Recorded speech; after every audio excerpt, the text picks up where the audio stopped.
નમસ્કાર. ચાલો આજે એક એવા વિષય પર વાત કરીએ જે હંમેશાથી ખૂબ જ ચર્ચા અને કુતૂહલનો વિષય રહ્યો છે. ઈશ્વરની મહોર વિરુદ્ધ પશુની છાપ. આજે આપણે એના આધ્યાત્મિક અર્થઘટનને સમજવાની કોશિશ કરીશું. જ્યારે પશુની છાપની વાત આવે ત્યારે આપણા મગજમાં પહેલો વિચાર શું આવે? મોટા ભાગે કંઈક આવું જ, બરાબર ને? કે ભાઈ ખરીદી વેચાણ કરવા માટે હાથમાં કોઈ માઇક્રોચિપ લગાવી દેશે. હા, અંતિમ સમય વિષયની આ એકદમ પોપ્યુલર કલ્પના છે.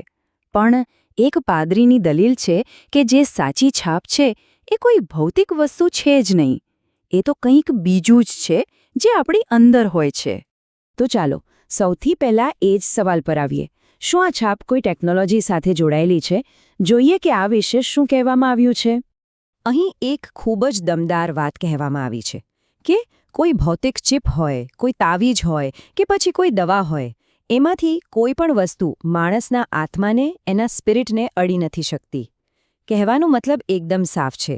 આ લડાઈ બહારની દુનિયામાં નથી પણ અંદરની છે. આ એક આધ્યાત્મિક જંગ છે. અને આ વાતને વધુ પાકી કરવા માટે એક ઐતિહાસિક દાખલો પણ અપાયો છે. જેમ કે પહેલાંના સમયમાં સુન્નત જેવી બહારની નિશાનીઓ હોવા છતાં એ કોઈના દિલમાં શ્રદ્ધા છે કે નહીં એની ગેરંટી નહોતી.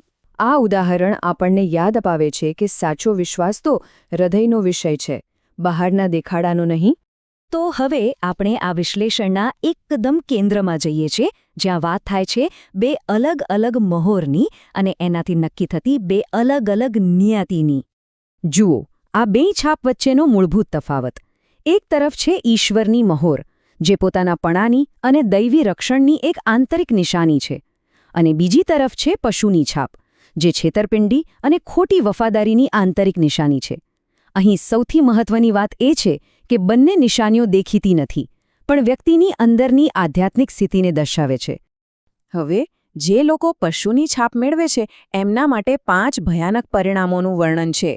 પહેલું, એ લોકો પશુના સિસ્ટમમાં ખરીદ વેચાણ તો કરી શકશે, પણ એની મોટી કિંમત ચૂકવવી પડશે.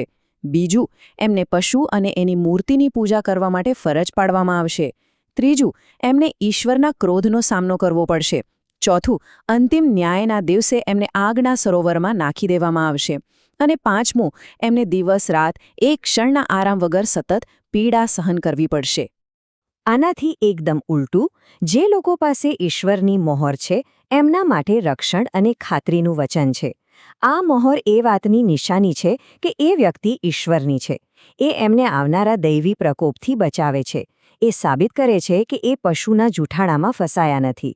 અને સૌથી મોટી વાત, એ ગેરંટી આપે છે કે એમના નામ જીવનના પુસ્તકમાં લખાયેલા છે. આ મહોર ખાલી રક્ષણ નથી, પણ અનંત જીવનનું વચન પણ છે. ચાલો હવે આ છાપના આધ્યાત્મિક અર્થમાં થોડા વધુ ઊંડા ઉતરીએ અને સમજીએ કે આખરે આ છે શું. આ સ્ત્રોત મુજબ ઈશ્વરની મહોર બીજું કંઈ નહીં પણ ખુદ પવિત્ર આત્મા છે, જે ગોસ્પેલના સત્ય પર વિશ્વાસ કરવાથી મળે છે. આ વિશ્વાસની એક આંતરિક અદૃશ્ય સાબિતી છે. અને એની સામે પશુની છાપ શું છે? એ છે એક છેતરનારી આત્મા, એક ભટકાવનારી શક્તિ. અને એ કોને મળે છે? એવા લોકોને જે જાણી જોઈને પોતાની મરજીથી સત્યને નકારી દે છે. અહીં પસંદગી પર ખૂબ ભાર મૂકવામાં આવ્યો છે. વ્યક્તિ જ્યારે સત્યને ઠોકર મારે છે ત્યારે જ આ ભ્રમણાને અપનાવે છે. તો સવાલ એ છે કે કોઈ વ્યક્તિ આ છાપ સુધી પહોંચે કેવી રીતે? જુઓ, આની એક આખી પ્રોસેસ છે. સૌથી પહેલાં તો સત્ય સામે આવે છે. પછી, અને આ જ સૌથી અગત્યનો ભાગ છે, વ્યક્તિ જાણી જોઈને પોતાની મરજીથી એ સત્યને નકારી દે છે. આ સ્ત્રોત મુજબ જ્યારે આવું થાય ત્યારે જ એક ભટકાવનારી આત્મા પ્રવેશ કરે છે. અને આખરે એ જ આત્મા એ વ્યક્તિને પશુના જૂઠાણા પર વિશ્વાસ કરવા મજબૂર કરી દે છે. એટલે આખી વાત વ્યક્તિની પોતાની પસંદગી પર આવીને અટકે છે. અને હવે આપણા છેલ્લા વિભાગમાં આપણે એ સમજીશું કે આ છાપ કઈ જગ્યાએ લાગે છે, એનો સાંકેતિક અર્થ શું છે. આ આખી વાત વફાદારીની લડાઈની છે. અહીં મુખ્ય વાત એ છે કે છાપ ક્યાં લાગે છે એ શાબ્દિક નથી, પણ સંપૂર્ણ સમર્પણનું, સંપૂર્ણ વફાદારીનું પ્રતીક છે. એવું નથી કે ખરેખર કોઈના કપાળ પર કે હાથ પર કોઈ નિશાન પાડવામાં આવશે. તો કપાળ પરની છાપનો અર્થ શું છે?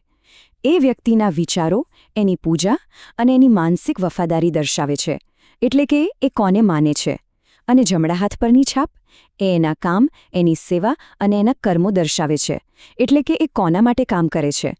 આ વિચાર અને કર્મ બંનેથી સંપૂર્ણ સમર્પણની વાત છે.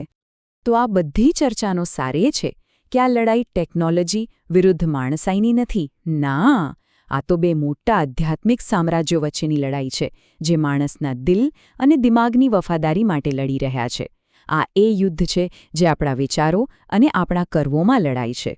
અને અંતમાં ચાલો આ વિશ્લેષણને એક વિચાર કરવા જેવા સવાલ સાથે પૂરું કરીએ. જો આ છાપ દેખાતી જ નથી, તો પછી કોઈની સાચી વફાદારી કોના તરફ છે એ ખરેખર જાણી કેવી રીતે શકાય? આ સવાલ આપણને આપણા પોતાના જીવનમાં વફાદારીના સાચા અર્થ વિશે વિચારવા પર મજબૂર કરે છે.